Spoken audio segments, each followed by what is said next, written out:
ఇప్పటికే ఇద్దరు బీఆర్ఎస్ ఎంపీలు బీజేపీలో చేరారు. తాజాగా జహీరాబాద్ ఎంపీ బీబీ పాటిల్, అంతకుముందు నాగర్ కర్నూల్ ఎంపీ రాములు, ఇంకో ఇద్దరు ఎంపీల గురించి కూడా వార్తలు వస్తున్నాయి, మీడియాలో కథనాలు వస్తున్నాయి.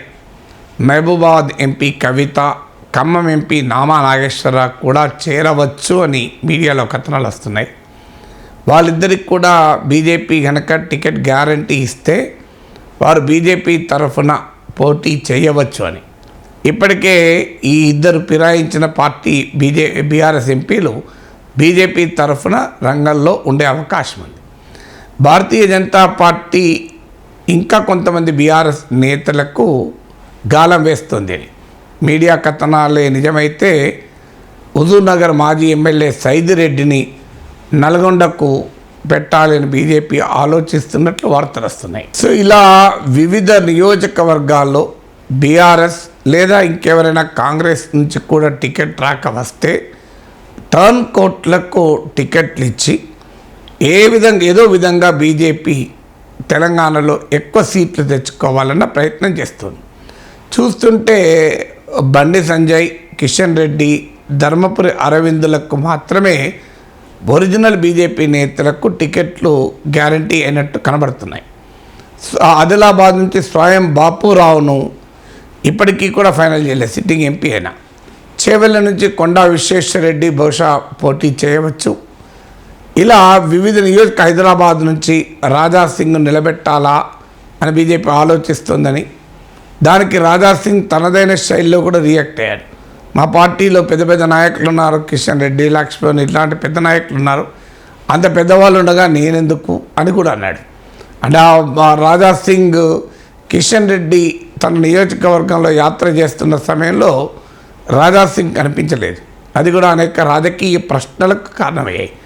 మల్కాజ్గిరి నుంచి ఆల్రెడీ బీజేపీ జాతీయ నాయకుడు మురళీధర్ రావు తాను పోటీ చేస్తున్నట్లు తన సన్నిహితుల దగ్గర చెప్తున్నాడు.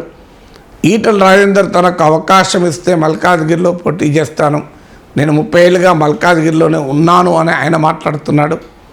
సో ఇలా భారతీయ జనతా పార్టీ టికెట్ల కోసం ఒకవైపు నుంచి ఒత్తిడి పెరుగుతోంది, మరోవైపు నుంచి బీఆర్ఎస్ నేతల్ని లాక్కొని వారికి టికెట్లు ఇవ్వాలని బీజేపీ ఆలోచిస్తుంది. అసెంబ్లీ ఎన్నికల్లో కూడా ఇలాంటి టర్న్ కోట్లపైన ఆశపడ్డది బీజేపీ. అప్పుడు కూడా ఒక 19-20 నియోజకవర్గాల్లో తప్ప మిగతా దాదాపు 100 నియోజకవర్గాలు ఇతర పార్టీల నుంచి వచ్చిన వాళ్ళకే టికెట్లు ఇచ్చింది BJP. Original BJP, original saffron ఐడియాలజీకి కమిట్ అయి ఉన్న వాళ్ళకి టికెట్ ఇవ్వలేదు. సో వారిప్పుడు పార్టీ ఒరిజినల్ క్యాడరు పనిచేయడం మానేసేస్తున్నారు అన్న ఆరోపణలు వస్తున్నాయి. వాళ్ళ బీజేపీ నేతలు వెళ్ళి అడిగితే, మరి మీరు ఇతర పార్టీల నుంచి వచ్చిన నాయకులకు టికెట్లు ఇచ్చారు కదా, వాళ్ళతోనే పని చేయించుకోండి, మమ్మల్ని ఎందుకు అడుగుతున్నారు అని. ఆ ఇతర పార్టీల నుంచి వచ్చిన వారేమో ఇప్పుడు బీజేపీలో కూడా మనం గెలుస్తామా, కాంగ్రెస్ పార్టీ అధికారంలోకి ఉంది కదా, ఆ పార్టీదే పై చేయి ఉంటుంది కానీ వాళ్ళు కదలలేదు, మీరు వాళ్ళ టికెట్ ఇచ్చారని వీళ్ళు నిరసనలో ఉన్నారు.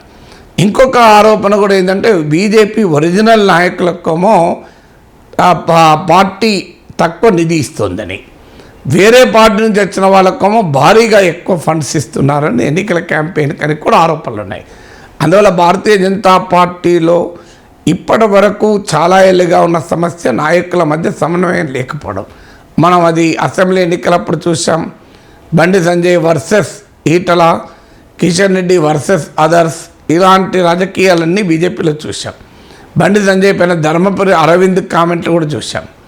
సో ఇలాంటి రాజకీయం చూసాక ఇప్పుడు ఒరిజినల్ బీజేపీ, ఇంపోర్టెడ్ బీజేపీ, వీరి మధ్య కూడా విభేదాలు తారస్థాయికి చేరుతున్నాయని అంటున్నారు. అందువల్ల ఎలాగైనా ఎంపీ సీట్లను గెలుచుకోవాలనే లక్ష్యంతో భారతీయ జనతా పార్టీ బీఆర్ఎస్ ఎంపీల గాలం వేస్తుంటే అది ఒరిజినల్ బీజేపీ కార్యకర్తల్లో, నాయకుల్లో తీవ్రమైన హర్ట్ బాన్, సో వారి కడుపు మంటకు కారణమవుతుంది, మాకు అన్యాయం జరుగుతుంది అనేటువంటి భావనకు కూడా కారణమవుతుంది అని వార్తలు వస్తున్నాయి. బట్ స్టిల్ జాతీయ నాయకత్వం మాత్రం ఇతర పార్టీల నుంచి వచ్చిన నాయకులనే ఎక్కువగా నమ్ముతున్నారు. అసెంబ్లీ ఎన్నికల సమయంలో కూడా చూసాం. బండి సంజయ్ నాయకత్వంలో దుబ్బాక, జిహెచ్ఎంసి హుజూరాబాద్ మంచి ఊపొచ్చిన సమయంలో కూడా ఈటల రాజేందరు, రాజగోపాల్ రెడ్డి వీరు చేసినటువంటి క్యాంపెయిన్కి కన్విన్స్ అయింది జాతీయ పార్టీ. కన్విన్స్ అయిపోయి బండి సంజయ్ని డ్రాప్ చేశారు.